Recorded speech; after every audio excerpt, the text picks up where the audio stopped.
What is up, everyone? Ninja Stance Gaming back in effect, and I have two more that I feel like I want to do, but it all depends on how much time this is going to take up. I'd say that it I don't want this video to really go past like 8 minutes, but I feel like it might.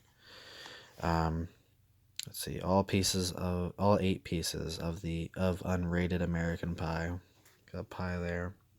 The entire American Pie gang is here. Join the outrageous fun with all 8 unrated, unruly, and uncensored slices of hormonally fueled hijinks in American Pie, American Pie 2, American Wedding, American Reunion, American Pie Presents Bandcamp, American Pie Presents The Naked Mile, and American Pie Presents Beta House, and American Pie Presents The Book of Love.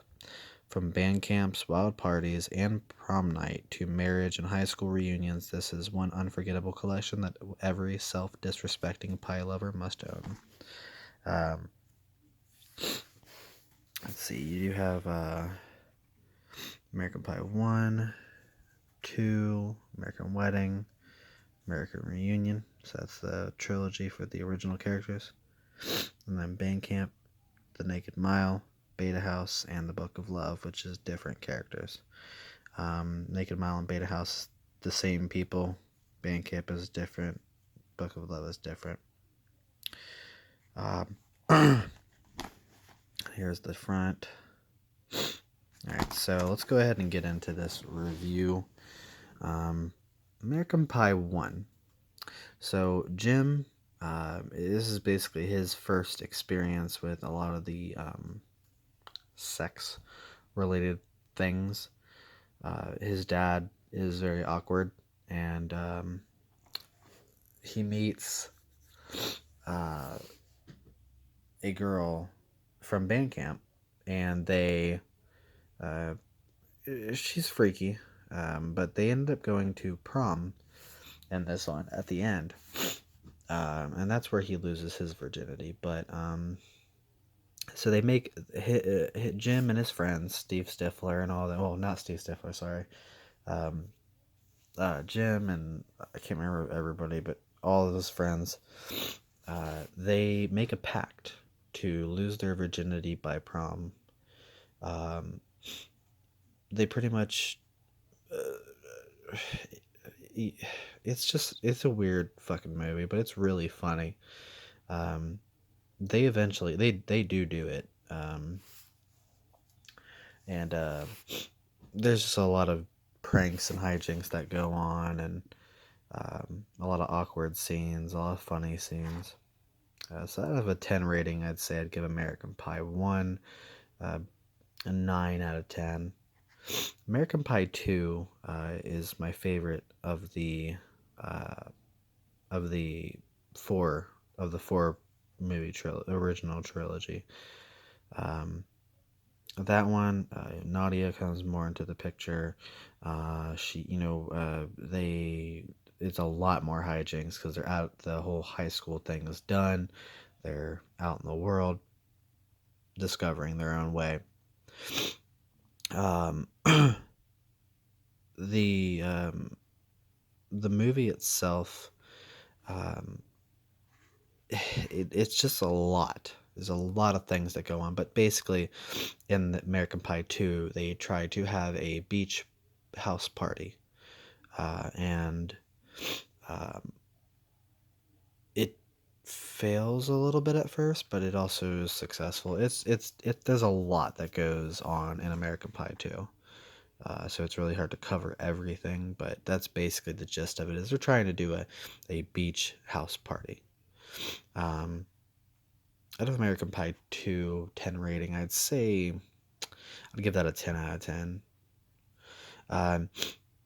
American Wedding is the third American Pie film. It is really good at this point in the film franchise. Jim and the girl that I can't remember her name, the girl that Melissa, I can't remember. I think it's Melissa. I'm not sure. They meet. At this point in the film franchise, they're getting married, and this one is about doing the wedding, a bachelor party, and having everybody meet and get along. And it Steve Stifler fucks up a lot of things, but he also makes a lot of things right, and it's a good fucking movie. This one has a lot. This one's a lot raunchier because of the bachelor party aspect to it, but it's a lot raunchier. Out of a 10 rating, I'd give it a 10 out of 10. Um, American Reunion is a good movie. It's the last one of the original cast. Um, it's not a bad movie. It's just, they waited so long to make it that it isn't as good as the first three. But it's still good. That one, they're basically just having their high school reunion. Everybody's meeting each other again. They haven't seen each other in years. They have kids. They have jobs. They have families. They have wives. They have girlfriends. Whatever, jobs and stuff. So it's different. But they try to have the best party of their lives, best and possibly last biggest party together that they can.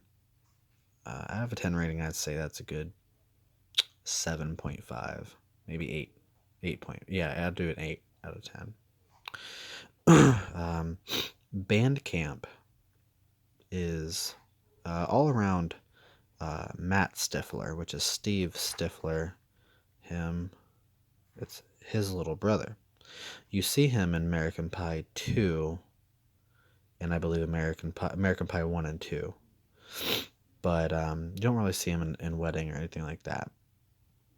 But band camp, he is going to band camp, same place that Jim's wife at this point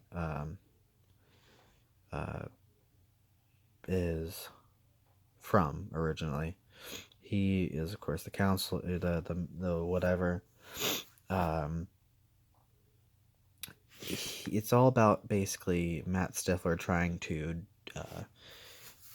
pull pranks and hijinks and stuff on the band on the band gigs, and eventually, he has to start fitting in this and that. His, everything gets put on the line for him as far as education and life, and so he ends up really having to buckle down and get along with a lot of the band people. But there's a lot of difficulties because of who he is and what he is known for at school, and what he pulls while he's there, for him to redeem himself. But he eventually does. So it's all about making friends, basically, and buckling down and getting your values in check. The out of a 10 rating, I'd say it's a 6 out of 10. The Naked Mile. This one is about Eric and Dwight Stifler. More so about Eric Stifler's story, but Dwight Stifler is in the mix too because that's his cousin. The Naked Mile is all about the Naked Mile. A bunch of people get naked and they run a mile or whatever. They're in college in a fraternity, and there's a big football game that happens and rivalries and all sorts of different stuff. But the Naked Mile is what it all boils down to. There's a lot of hijinks and stuff that happens in this one too, just like the other films, but not as much. It's more about trying to get into the fraternity and get to the point of well, it's not necessarily. I can't really say it's about getting into the fraternity. It's hanging out with the frat guys and then participating in the Naked Mile. Out of a 10 rating, I'd say it's a 8.5 out of 10. Beta House is is the same people as the Naked Mile, but they are getting into the fraternity, into Beta House, and they have to go through a whole bunch of like challenges and stuff to become a frat and or alumni or whatever. Dwight and Eric are still prominent in this one. All the other main characters are as well. This one is about rivaling houses, and about rivaling fraternities. There's a big war that goes on between them, and of course that comes with pranks and all this other stuff. So, and then they have this these challenge games they have to go through. And out of a 10 rating, I'd say it's a good 9 out of 10. The Book of Love is the weakest one. I don't really care about it. I could have been fine without it. That one, it's not about a Stifler, but it does have a Stifler in it, like the other ones. I can't remember his name. I think it's Scott Stifler. He's a fucking dick. Like, I don't like it. He's the only Stifler I do not fucking like. But the Book of Love, it's about them finding the Bible. Not the Bible, but like the Bible from like all the other fucking movies. Which is basically a bunch of guys who have had their sexual experiences and positions and stuff, and kind of giving newbies tips if you're lucky enough to know about the Bible. The Book of Love is what it's called, but it's the Bible and this, or the sex Bible, or whatever you want to call it. But they have to put the Bible back together because it ends up getting ruined through water damage or whatever. So they have to go through that entire thing, and that's a thing by itself, is trying to get the entire book back in its entirety, all the experiences and stuff from the people who wrote in it, and they created a new book, but it's the same book, but it fresh. But it's about love. It really is just a love story. The main characters, the main character and his girlfriend or whatever, the girl he likes, to get together, and then they have to, they find love and everything. Just it's basically that, but it also is about also putting the Book of Love back together. Out of a 10 rating, I'd say it's probably a 4. It's not the greatest one. It's not even that good, but it is still does have some things I like about it. But that's the collection itself. Out of a 10 rating, it's a 10 out of 10, or 9.5 out of 10, because there are some movies in here that aren't great, but overall the collection is fucking phenomenal. I'd pick it up. I'm not sure how much I paid for it. I think it was like maybe 35, 40 bucks, something like that. But yeah, I'll do the other reviews in a different video. Peace.